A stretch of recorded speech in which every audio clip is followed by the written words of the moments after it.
Okay, so I'm going to start by talking to you in general about teams. Teams is such a huge subject that I could start in many different places, and I won't kill you with PowerPoint. I'll just give you some slides to start us thinking, and I'd really like to hear questions from you. And I've got some questions beforehand which were really interesting and to the point. So I'm going to assume that you know something about teams because you've been working in teams. And I am aware that working in hospitals and working in the NHS is very different to other kinds of teams, for instance, in industry or in office situations where you have a fixed team and you belong to that team for long periods of time. I am aware that you go into teams where you don't know people and you have to shift um, and meet other people and work alongside other people safely and happily. So that is a huge challenge that is not presented by other workplaces.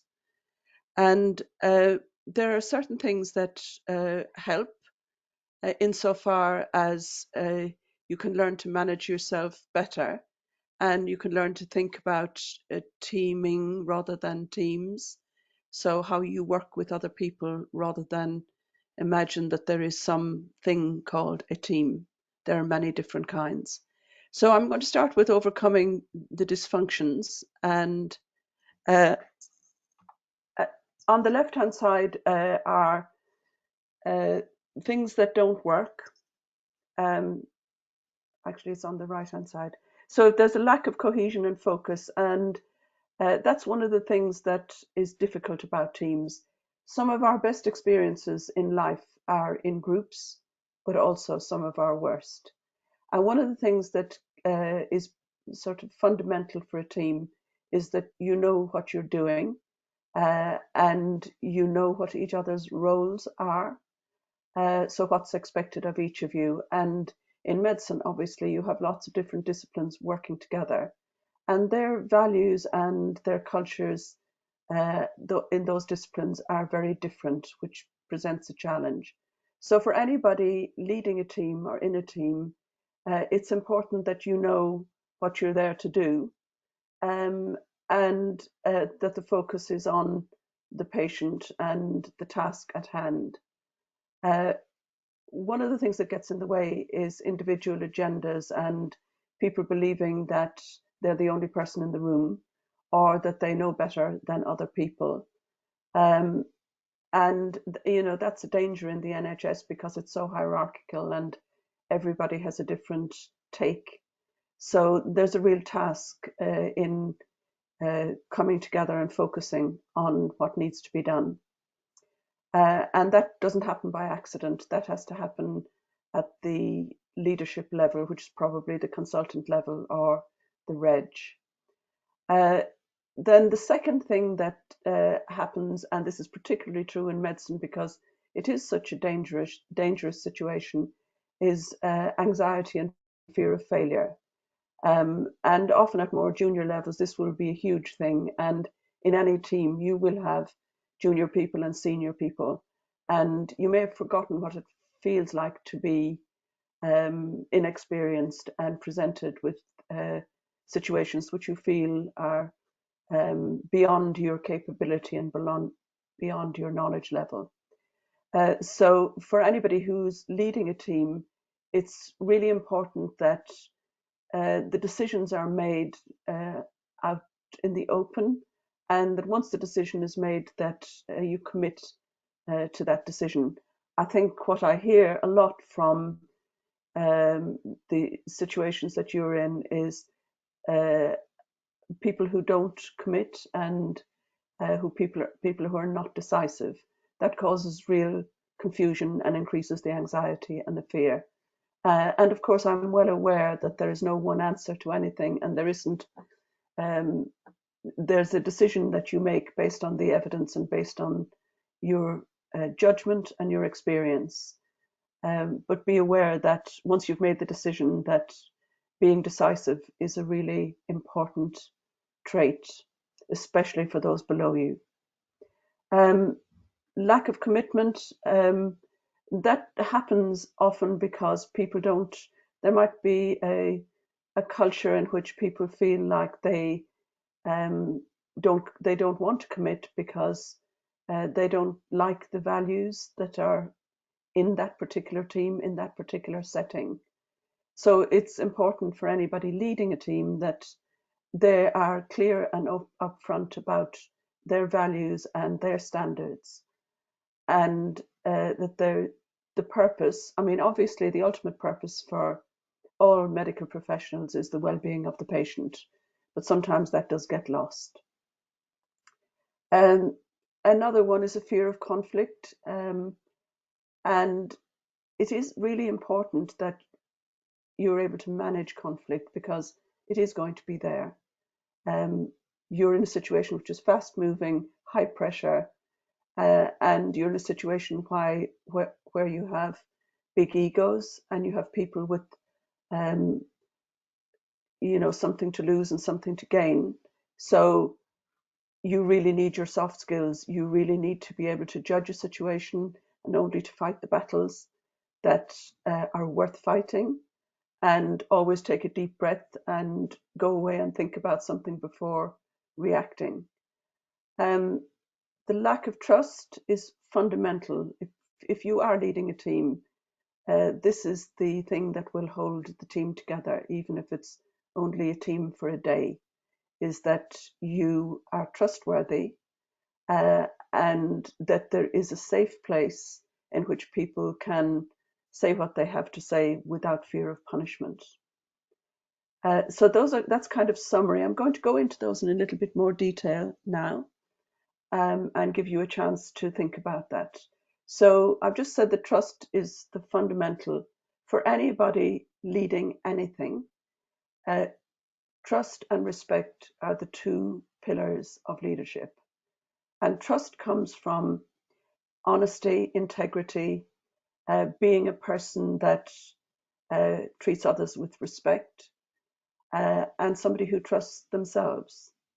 So respect comes from people's belief that you know what you're doing, that you have the technical knowledge that's needed to do the job, that you care about what you're doing, and you have high standards. So that's where respect comes from. Trust is a much more nuanced thing, and it's very easy to lose and it's very hard to gain.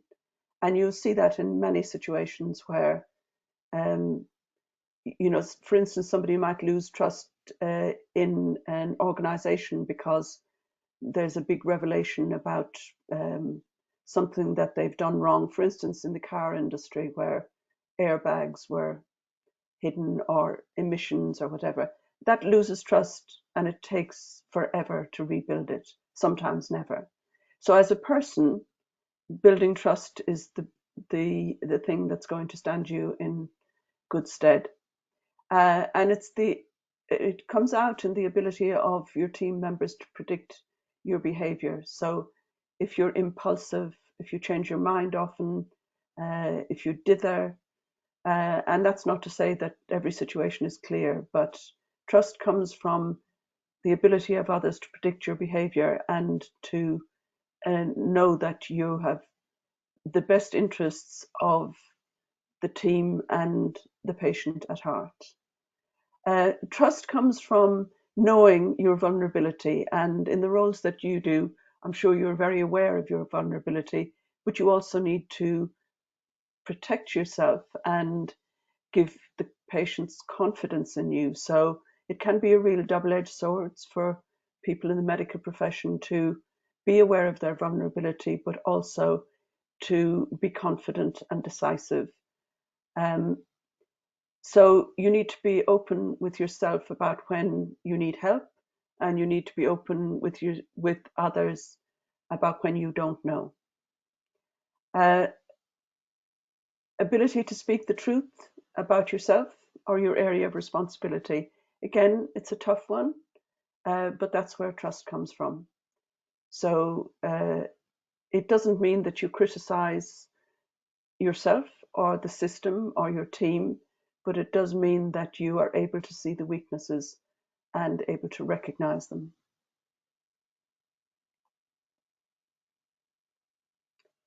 So just something else on trust. As I said, it's the ability to understand your weaknesses and to admit your mistakes. And again, I realize this is a really difficult one because in a very punishing culture, if you're unlucky enough to find yourself in one, then you really have to be very careful about exposing yourself when others are not. So if you have a team in which it feels dangerous, then you have to manage what you say, and you have to say it in a way in which it can be heard and in the right place at the right time. It's important for teams to be able to ask one another for help. The job is very complicated, it's very stressful, and therefore you need to be able to ask for help when you need it and to be able to give it. I often hear from, especially lower down in the hierarchy, people asking for help and they don't get it. And that really damages trust. It also heightens fear. Accept questions, be willing to be questioned, and to think about what somebody has said to you. You might not like it, but it's well worth listening and considering and making a decision about whether or not it's important, and you need to think about it. So again, don't react, reflect and think, is this important? Does it ring true? Give each other the benefit of the doubt. It's important that you look at things as a problem to solve rather than a competition between what you think. Take a risk of offering feedback, and know that when you're making change, resistance is part of a change. So be open to feedback when you're making a change.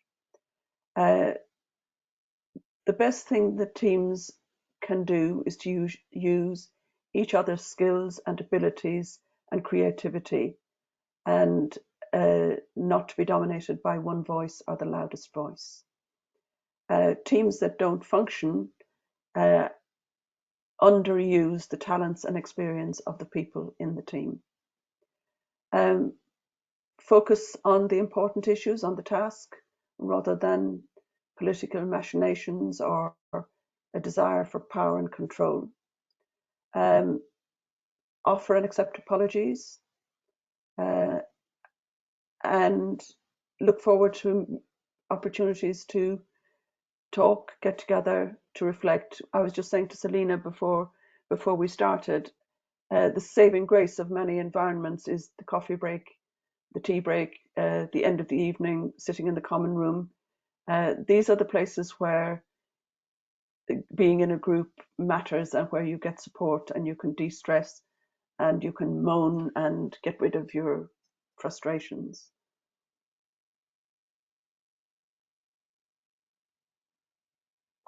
So I talked a little bit about conflict and the fact that disharmony is part of all relationships. It's not an aberration.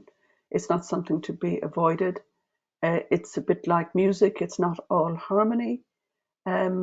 And if it were, then it would be very boring. It's the same with teams. But distinguish between conflict about the task and destructive conflict, which is about people. And if you're in difficulty, the best thing you can do is to say, what does the task require and what are we trying to do here? And move away from interpersonal conflicts. It's a really good lesson for life, is to think about how could we solve this problem rather than who's at fault. Ideological conflicts and conceptual conflicts are good because they generate energy and passion and commitment. But interpersonal attacks and behind the scenes backbiting, gossiping, which of course is part of human nature as well, but that increases tension and fear. Productive conflict is very different, and it produces better solutions and releases the energy and the creativity of the team. Um, Heated debate is inevitable when you have big challenges and stressful situations. It's not bad or good, but if you are leading the team, then it's important that you reduce the emotional temperature and look at what you need to solve. So bring the team back to the task.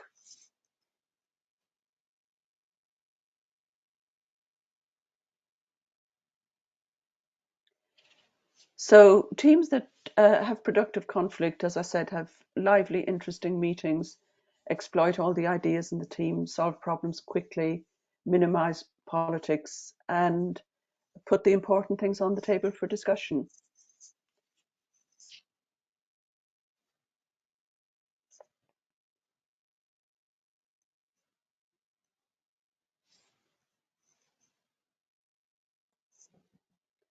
Are we stuck?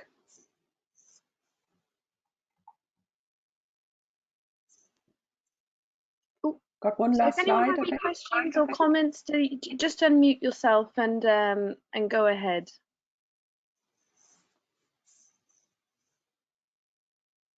I think nothing at the moment. Okay, so I've got a Okay, few. so I've got a few. Selena, can you turn off your mic? Yeah.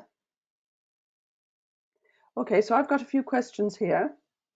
One of them is, do you have advice on understanding NHS structure, and what do you think our role as clinicians stroke leaders is in this?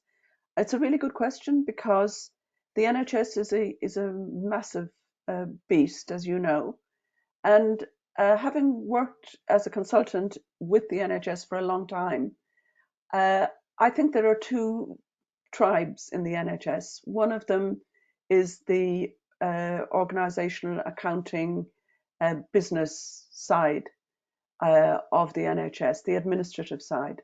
And then there's the clinical tribe. And those two uh, sometimes don't meet and sometimes don't agree. There is, of course, a need to manage finances, and there is a need for organization structures and teams, leaders, hierarchies. All of those things are just part of a big organization. And I think when it works well, the administrative system is works in harness with the clinical, but I think far too often those two tribes end up warring with one another. And your role as a clinician is to focus on the your clinical role and to manage yourself in a way in which you can use the power that you have from your clinical position to influence the decisions that are made in other places, and to be seen as somebody who takes on the challenges and deals with them. The worst thing that you can do is to just stick in your clinical role and complain about the system, and that leaves everybody else unsupported. So you do have power. As a clinician, you have more power probably than you think. And I don't mean just in your clinical role, but I mean in the organization as a whole. If you have good influencing skills, you will be listened to. So my advice is to take that power, be the leader that people want you to be, however small the setting is. Think about how you can use your power and authority well and give people the guidance they need and make good decisions. So it is a challenge. It does need thinking about how you can influence and how you can use your power well. How do you build an effective team when members don't know each other? You can, because this is the world that you live in. There are many times when you don't know people. You don't know the people in your team, yet you have to do something with them.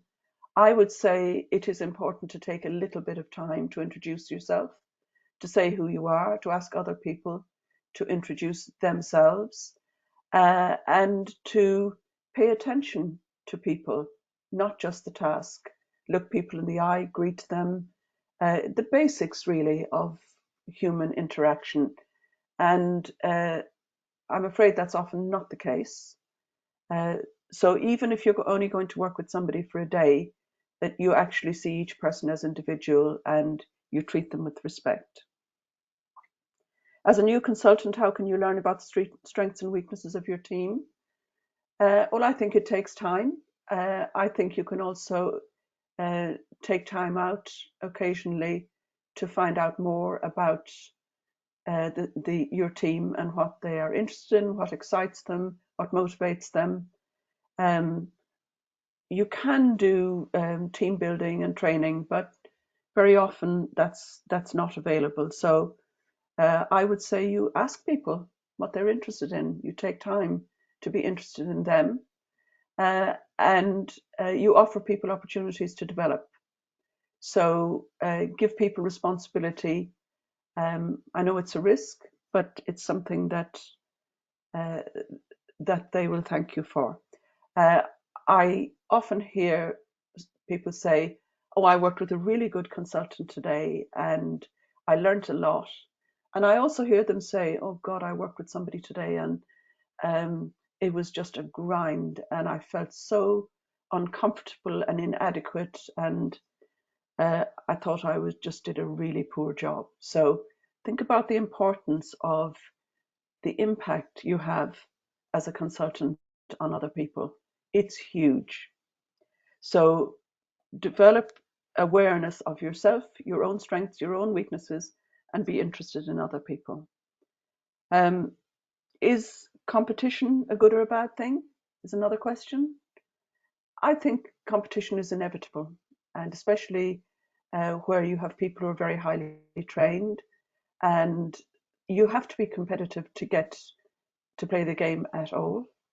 And being competitive means that you think about yourself in relation to other people and you aspire to be like people that you admire. But as you get older and as you get more senior, then you have to think about giving other people their head rather than competing for the being the top dog. So competition is inevitable. It's good. It's like playing a game with somebody better than you. Uh, the game is more enjoyable and more fun when you're playing with people who are better than you. But if your only objective is to win at any cost, then I'm afraid competition turns into something quite damaging and negative. Um, how to be a force for change? Well, there's a famous saying, isn't there? I think it is attributed to Gandhi: "Be the change you want to see." Uh, I think you are a force for change. By not doing anything, you keep things as they are, and sometimes prevent change happening. Um, doing doing your job well, you'll be a force for change. Being a role model for other people, living the values that you and the team hold dear. Those are the things that make the biggest changes. And in my long experience of working in organizations, change comes from people. It doesn't really come from systems and plans and strategies, although those are really important and really useful tools for thinking with. The changes that I've seen in many different organizations come from somebody who's passionate and committed and has high standards. I'm very often struck when I go into an organization that people will say to me that they will tell me the person that they admire most, and it will be the same person from top to bottom. So we do know what leadership looks like. And leadership is about change. It's about adapting to the world around you, adapting to the situation that you're in, adapting to the people that you're with, and at the same time having a strong sense of self and a strong sense of direction. So it's partly a maturity thing, but it's also partly to do with using power and authority well. Um, setting shared objectives and shared responsibility. What does it actually mean in practice? Well, it means that you're clear about what you're there to do, and it means that you're clear about what part each person plays, and that you allow each person to play their part. It's again about being thoughtful. It's about being slow. I don't mean slow like a snail. I mean not impulsive. And that gives you time to think, and it gives the team time to think. Getting to know people. Again, it's partly maturity. You learn how to get the best out of people as you grow and develop. The objectives are usually fairly clear, I think, in medicine. It's the best interest of the patient. I don't mean that that's an easy or clear thing to do, but that's the bottom line, isn't it? How to give feedback to your team who might be struggling. I think the answer to this one is to give feedback to the person when they're ready and to give it in the right time at the right place. Unsolicited feedback, critical feedback is very rarely effective. And there's a fundamental principle again, nobody is influenced by criticism.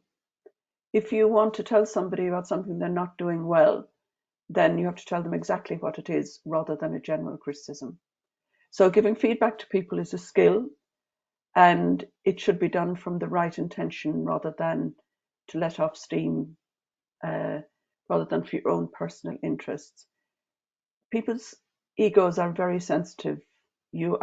Everybody is, and everybody hates criticism. We all need it. We all need feedback, but we are also very easily hurt. So be careful, think about it beforehand, take time, and don't do it in a crisis. How do we move away from hierarchy? Can hierarchy be a good thing? I often get asked this question.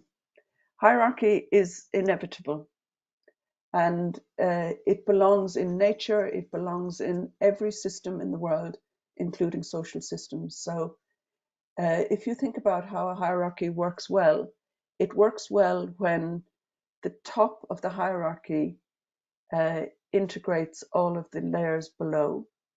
So when you start in your career, you have to learn a whole lot of things. As you get up the ladder, then some of those things disappear, and the other people below you do them. So you gradually get a more complicated and complex picture of your role, and you'll probably get more specialist as you get more senior. That is a hierarchy. It's a hierarchy when the top of the hierarchy has more complexity, embraces more complexity than the bottom. But a bit like a mechanical system, if everybody in the hierarchy knows their place, does their job well, and you're able to create a sense of direction and a sense of the future and a broad picture of what you're there for, the hierarchy will work at its best. It's sometimes useful to think about hierarchies in terms of, say, language. You've got letters, you've got words, you've got sentences, paragraphs, books, poems, novels. You can see how if all of those pieces don't work well together, then you will not have the top level, which is a novel, a poem, or a great speech. And if you haven't mastered the bottom layers, you'll never get to the top. So I think hierarchy is really important, and I think it's very important for people at the top of the hierarchy to be aware of their power and authority and to use it well. Don't deny it, because people will wonder what on earth you're doing if you don't use your power and authority. Any thoughts from other people? Any questions? Any challenges?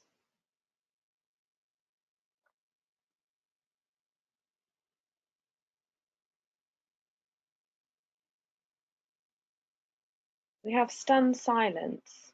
We have stunned silence. Anything anyone wants to comment or add or ask? No, I just have to add that they're so far, like, the answers to the questions are really, really helping me anyway. It gives a really good insight.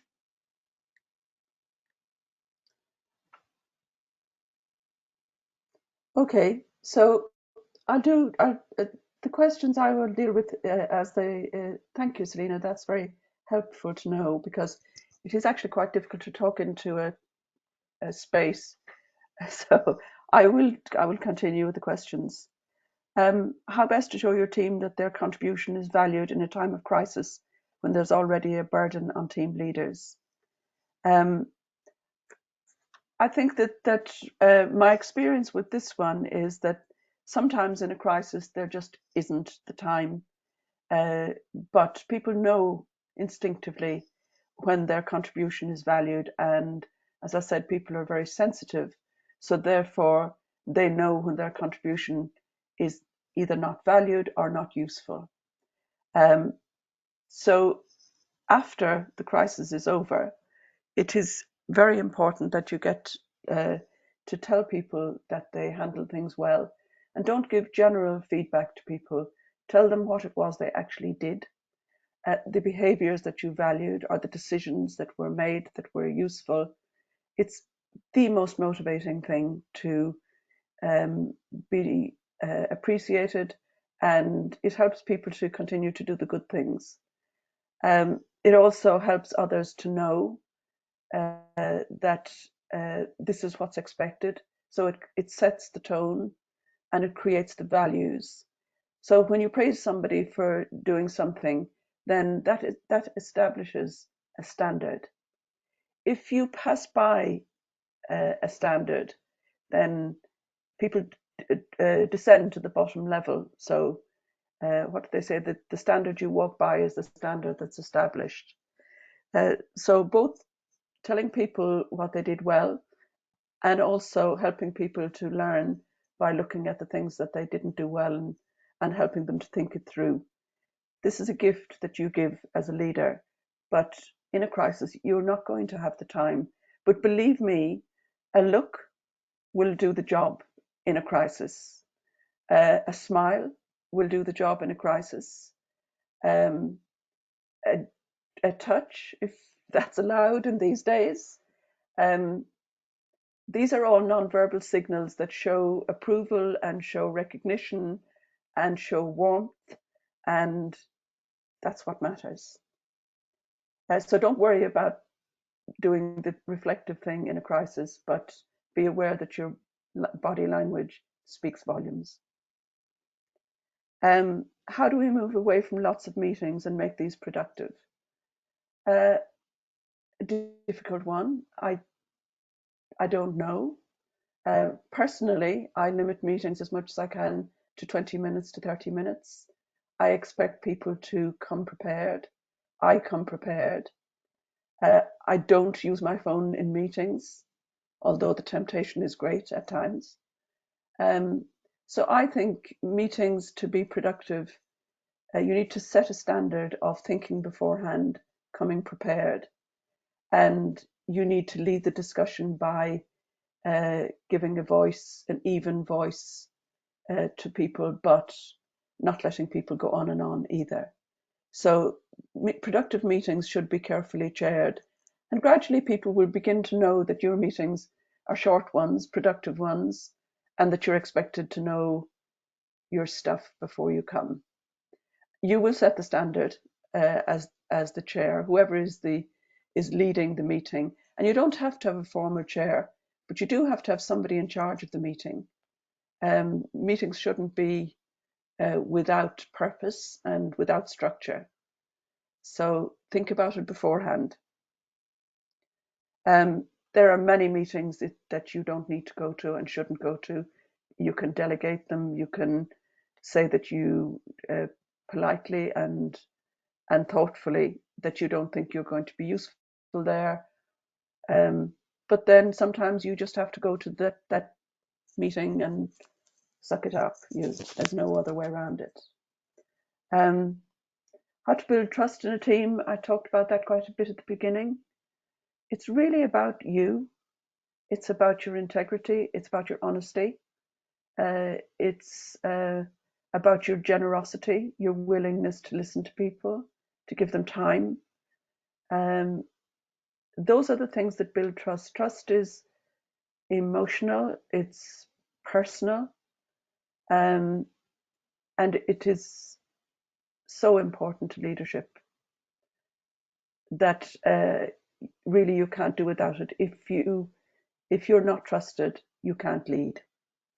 So I suppose that comes down to everybody thinking about how to behave, how to treat people with respect, even if you're in conflict with them. And uh, it's not easy. I think listening to people and being kind, although that sounds like trite truism, I'm afraid it is really important. And if you treat people with kindness and you listen to them and take them seriously, you will build trust.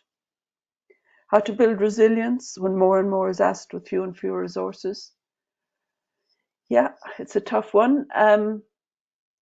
I think you then have to narrow down your priorities, and you have to cut out the waste of time, the meetings. Um, you have to really focus on the important things. There is a lot of waste in most organizations, in most teams. You could be more prepared. I don't know. It's everybody develops this themselves. Resilience is about the ability to bounce back. It's about the ability to manage stress, and it's about developing your muscles in terms of tolerance and self-confidence, so that you don't stress yourself out by worrying about things that are not worth worrying about, or you try to change things that you can't change, or you try to change other people instead of yourself. So resilience it's a, it's an exercise. It's not a given, and uh, it, it's about having a steady hand, about not being panicky. Um, it's about managing your own anxiety and your own fears. Uh, so there's a stillness that you need to create within yourself, where you can, whatever is happening around you, you have the ability to think it through. Um, I think it's really important, if there is a situation that's troubling you, not to react and not to act impulsively, um, but to give yourself time to think and to walk away from the situation. Uh, and I know that in a crisis and in a very rushed environment, that's often really difficult. But I myself have learned to not react, but to reflect and act. And as a leader, that steady hand, that centeredness, uh, is going to be really important to you in your career. And most organizations don't have all the resources they need. I do know that the NHS is incredibly stretched at the moment, and that we're in a really unbelievable situation. And I think we just have to get through it at the moment. And I think when we come out of it, there will be a need to process what happened. And I think it's very, very useful to have a mentor. I think it's very useful to have somebody, if you're lucky enough to have a partner who's wise and thoughtful. You might have a therapist, or you might have some kind of supervision, but really it's going to be important to have somewhere to download and somewhere to think about what's going on. Otherwise, it will build up, and you'll find anxiety levels rising, and you will find yourself feeling panicky. And one of the things that happens when we panic is we stop thinking. I'm sure you've had this experience where in a panic you can't put your thoughts together, and you can barely articulate what you think. And everybody gets into a panic now and again, and everybody gets anxious, everybody gets fearful. It's not as if it's not going to happen, it will. So it's about learning to manage it.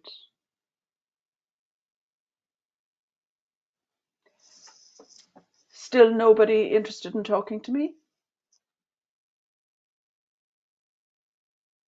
We have one question. Should or could this expertise be part of medical schools / specialist training, as it can be very destructive and detrimental to patient care when a team is not working well together? Is it taught at any level as a mandatory part of training? Brackets, I think it should.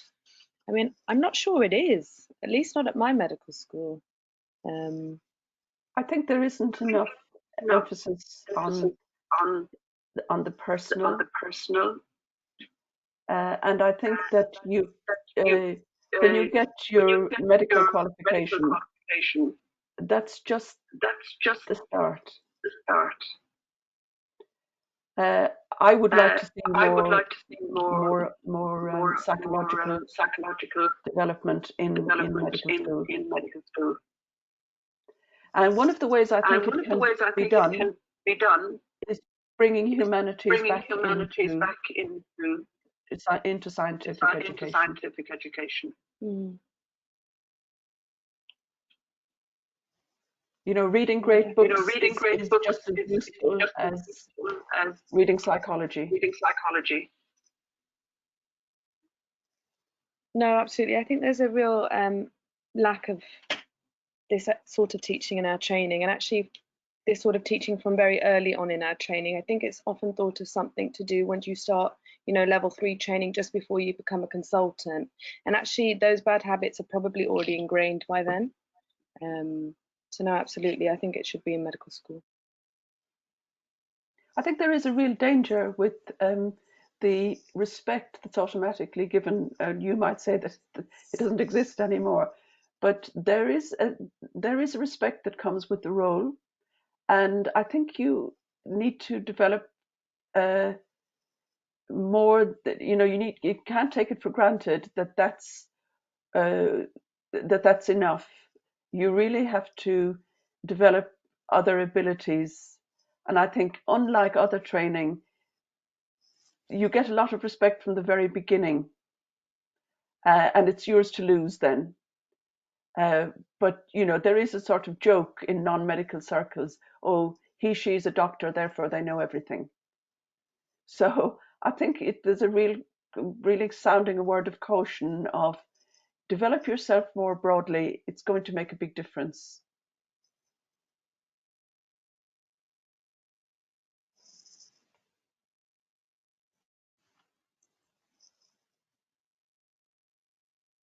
So no other questions at this stage.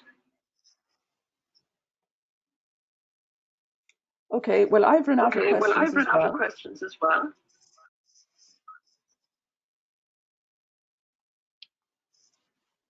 I think I'm not sure if I think I was probably a bit behind with your slides. Is there anything else? Let me see. Let me see.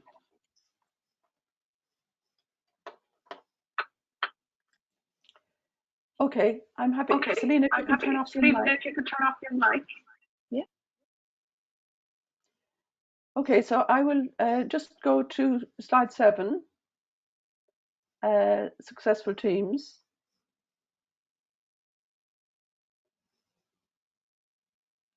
I mean, this is very obvious.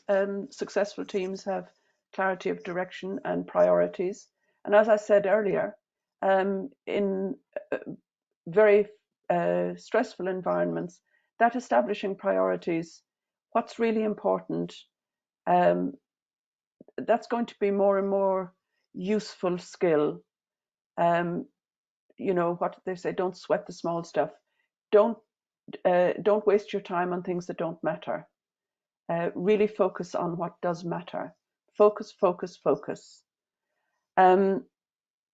Alignment around common objectives means that everybody knows what needs to be done, and everybody knows the problem that needs to be solved. And that usually is this more senior person in the team, whoever that happens to be, whether it's the reg or it's the consultant or whatever, that you clarify the problem at hand. And you might want to summarize where you're at with this problem. Again, I know that you're good at doing that because you have to do it in handover, and you have to do it in lots of situations where you do a discharge summary or whatever. So it's something that medical people are really good at, which is to say, what do we know? Where are we now? What do we need to solve? Use that skill in the non-medical part of your job, which is building a cohesive team, and a team in which everybody knows what they're doing and is confident that they can do it and that they will be supported when doing it. Able to learn from your mistakes. My experience is that that is really difficult. But even if you just tell yourself the mistake you made and think about what you can learn from it, because you can't undo what you've done, and every human being makes mistakes. Hopefully not big ones, but you learn through making mistakes. You learn more through failure than success.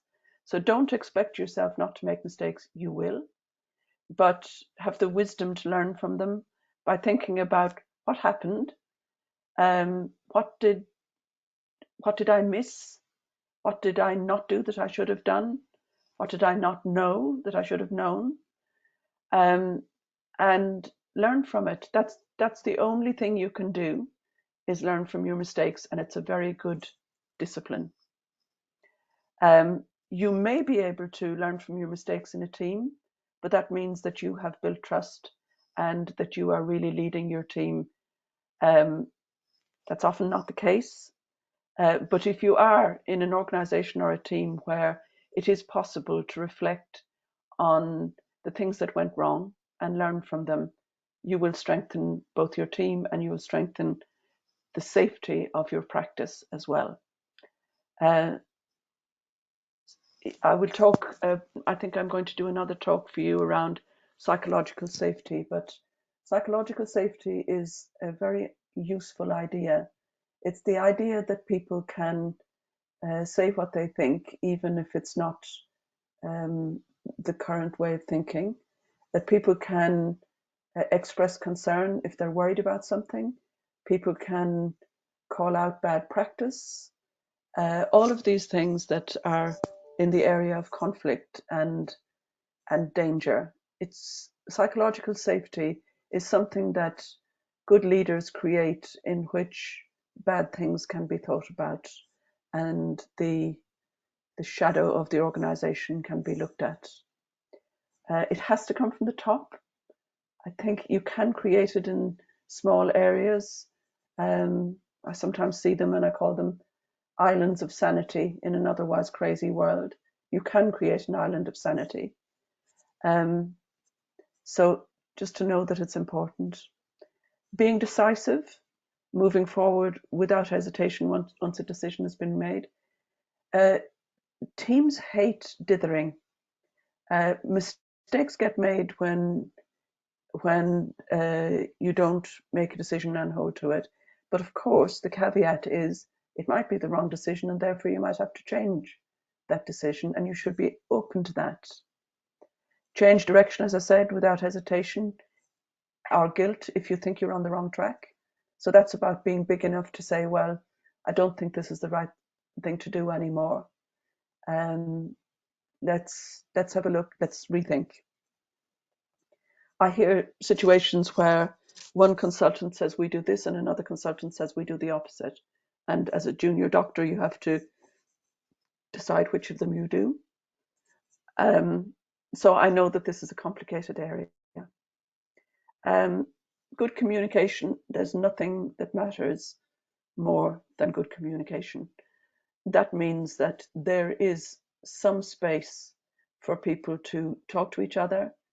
There is some space for people to meet, and that you know what's happened when you were absent or in another team, or it's the lifeblood of an organisation, and it breaks down sometimes if you're too busy.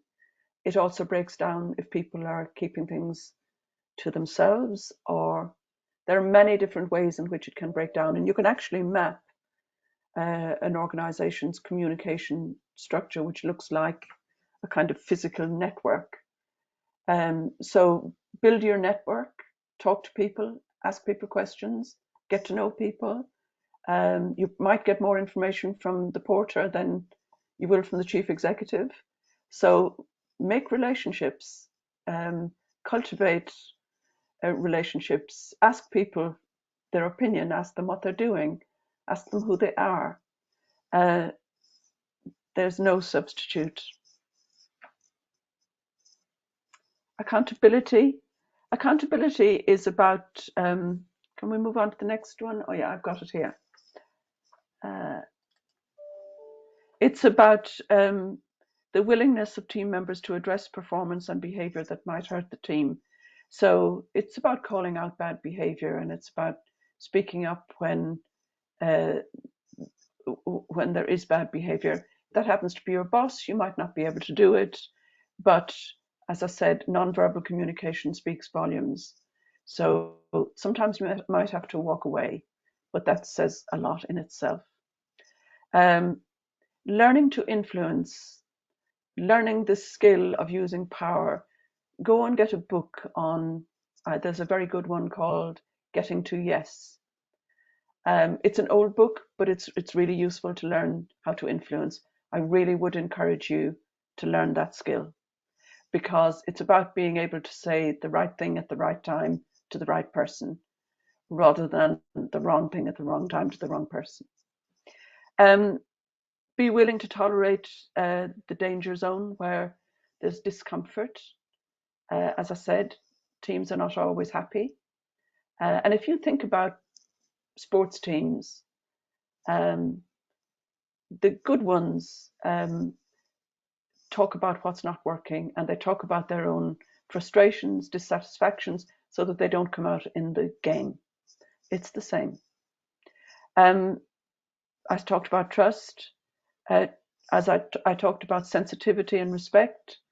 Again, self-respect, respect for others, and realizing that we're all extremely sensitive, and that there's enough stress in the job, and there's enough stress in dealing with patients and parents and families without making the work environment even more stressful.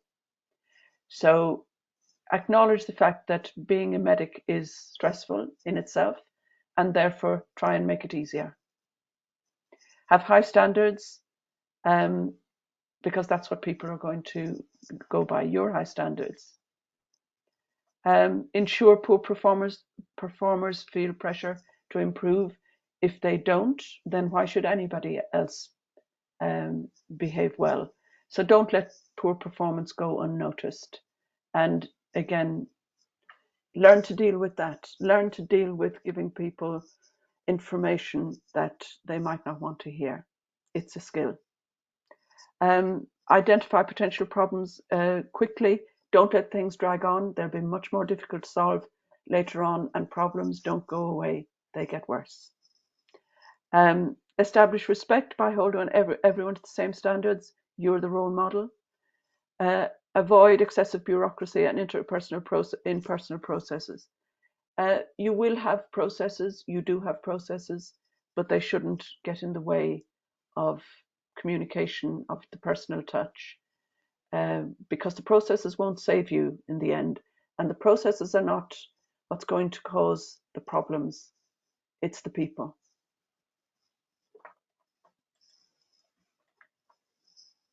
And I think that's it, Selena. I think I've reached the end.